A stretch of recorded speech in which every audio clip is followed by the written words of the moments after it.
That's the fourth time this week. They seem so real. I wish I could forget. I want to forget. I want to start again. But no, I still remember it like it was yesterday.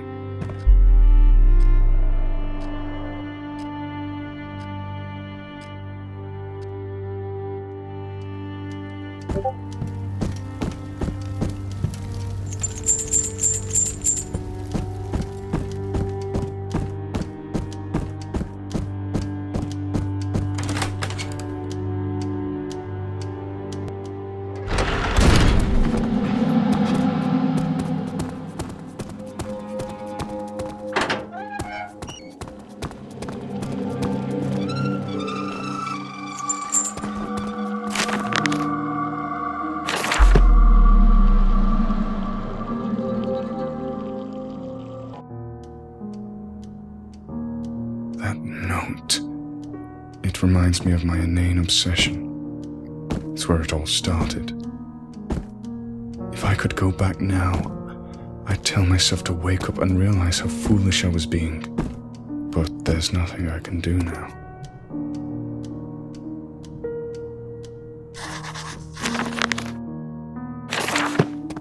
I'm sure Russell won't mind if I borrow a few things. We're great friends after all.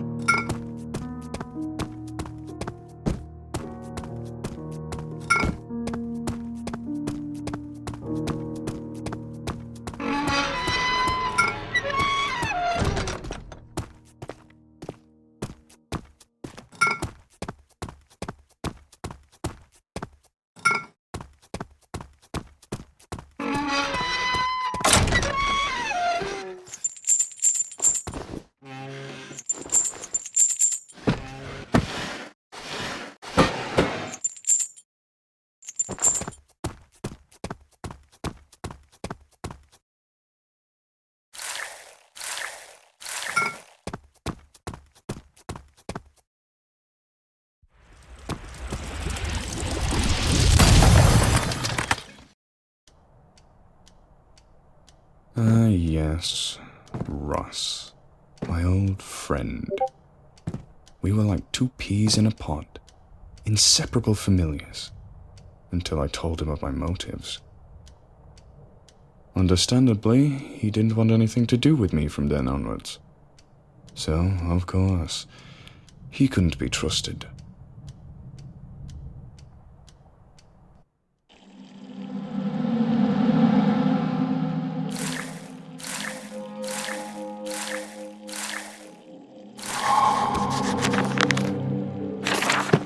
I need to test this while it's still fresh.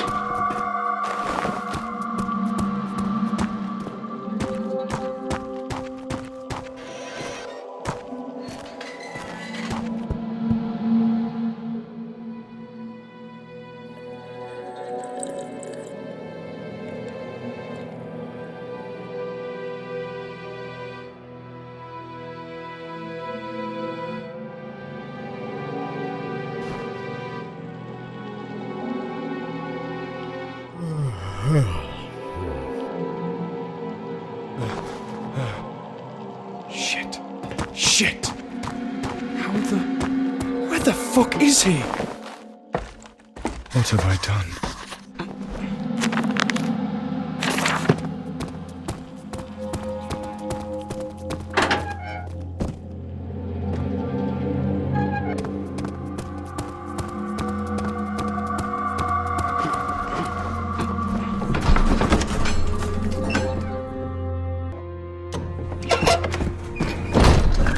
There are his shackles. What did that potion do to him?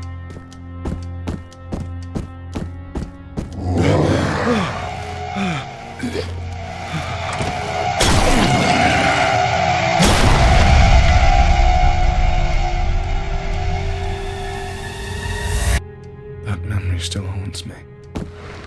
It was the most terrifying experience I'd been through since the start of my experiments. To be honest, it did make me rethink my obsession. Was this all a little too far-fetched? Or was I onto something? Of course, I was distracted from these impeding thoughts. I had more important matters to attend to.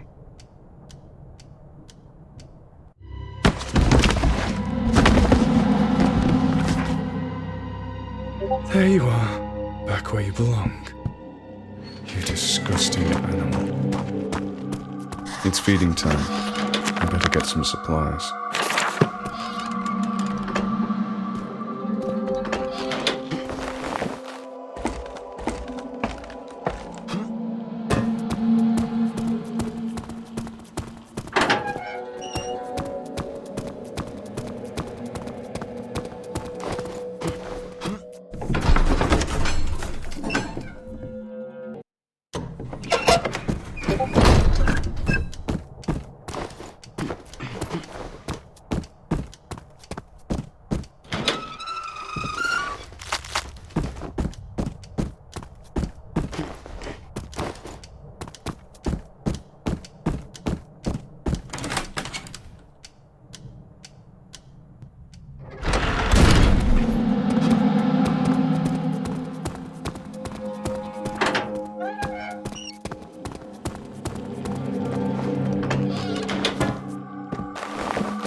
I think I started to procrastinate. I wanted this potion so bad, but I couldn't figure out a way to make it work. I didn't want myself turning into a hideous monster, that's for sure. I needed some help, some guidance. That's where reading helped. This book, I'd been reading it in my bed every night. The author spoke of a chemical, of which the name was all I'd heard of before. This was it. I was onto something. But where to get it? Who was the only person I knew who knew more about chemistry than me?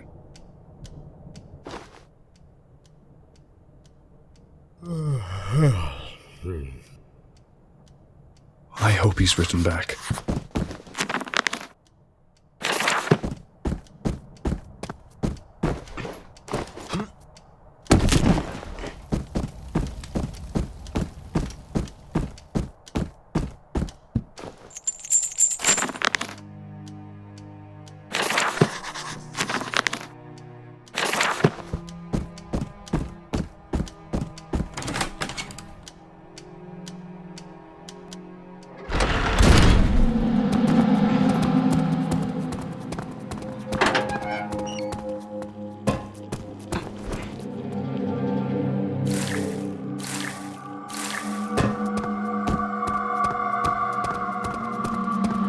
I suppose I'll write back to Ross to thank him.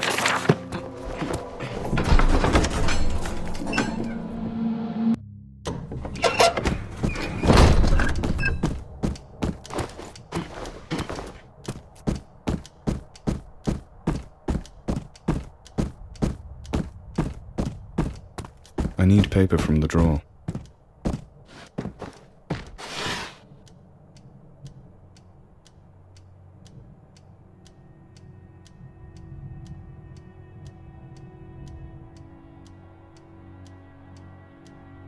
Every time I saw that book, it sent shivers down my spine.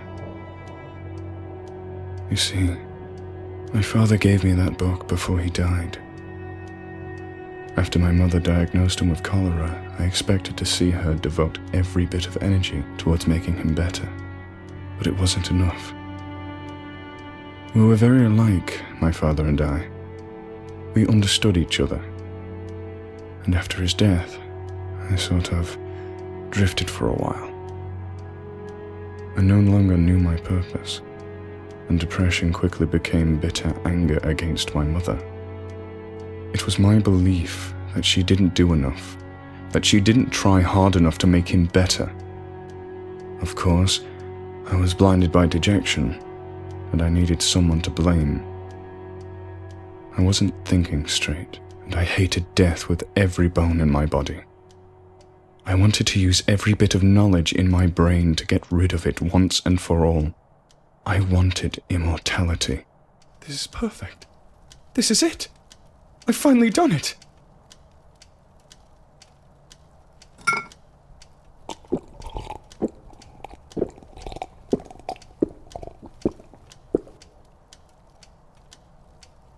Oh God. Oh God. What's happening? This should have worked. I need to lie down. I need to lie down in my bed.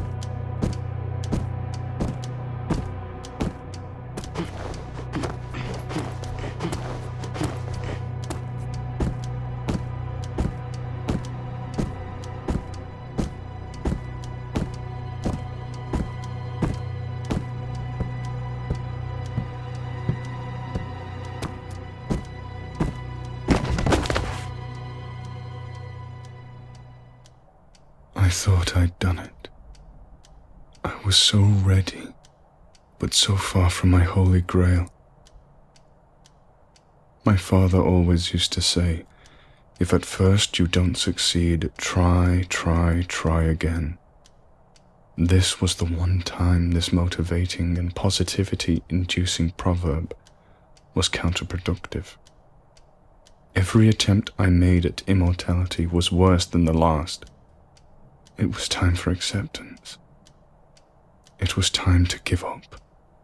Oh God, what happened? What's that noise? Could it be the prisoners? No, it can't. They know I'm here. It was then that I realized how foolish this all was. Only when I was at my most vulnerable, when I was so close to death for a long enough time, was I able to see clearly again. I remember sitting down and thinking of my father. Is this what he would have wanted? I picked up the book, and with a tear in my eyes, I started to read.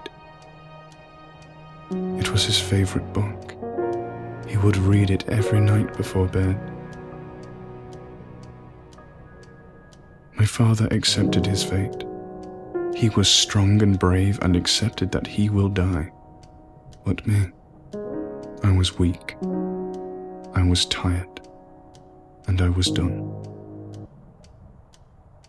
I got up, took a deep breath, and accepted my fate. Images of what might be waiting behind that door flashed through my head, and anxiety filled my body. This was it. I was ready.